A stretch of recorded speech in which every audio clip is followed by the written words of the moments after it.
For the past few decades, Charles Dickens' beloved novella, A Christmas Carol, has been brought to life in the Hagerstown-area home of John and Barbara Stouffer.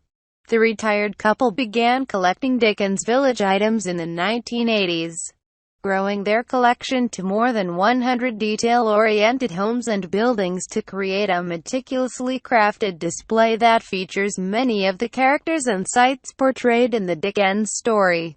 "We have Ebenezer Scrooge over there, and all the characters that are in the book," John Stouffer said, seated near the display on the lower level of their home along Mount Etna Road east of Hagerstown, and many of the houses where Bob Cratchit lives and Tiny Tim.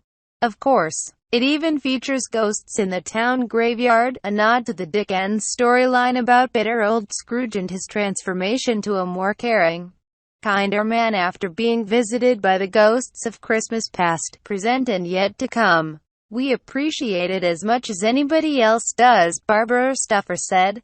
"We come down and look at it and admire it." The Stouffers' collection really started to grow as they entered their retirement years and traveled the world, visiting places all over Europe, the United Kingdom and other locales.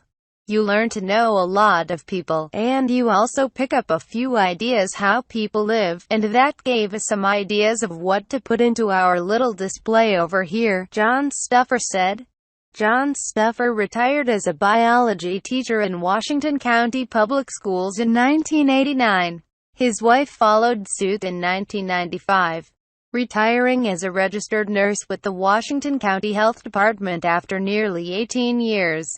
Many of the people they met along their journeys became great friends and eventual visitors to their home, along with numerous other friends, work colleagues and church members who came over to enjoy the display around the holidays. In years past, the Stouffers, now in their 80s, would host 50 to 75 people at their home each year. "We'd just get together and have a good time before Christmas," John Stouffer said.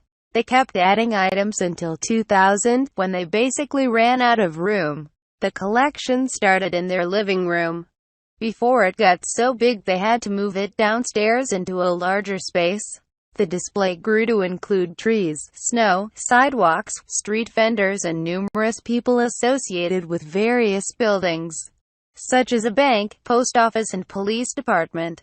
With even more houses set up above a nearby fireplace, the display is brought to life by lights, moving ice skaters and trains, Santa Claus circling overhead and an audio cassette playing various sounds around the town, including metal banging from within the blacksmith shop, to the clopping of a horse's hoofs, to church bells ringing. But its days are numbered because the couple is planning to move out of the area and won't have room for it at their new residence.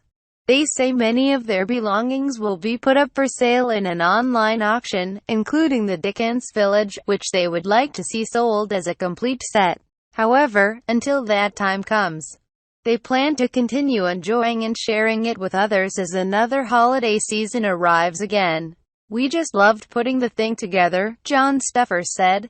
"And yeah, I guess that's our main reason for doing it."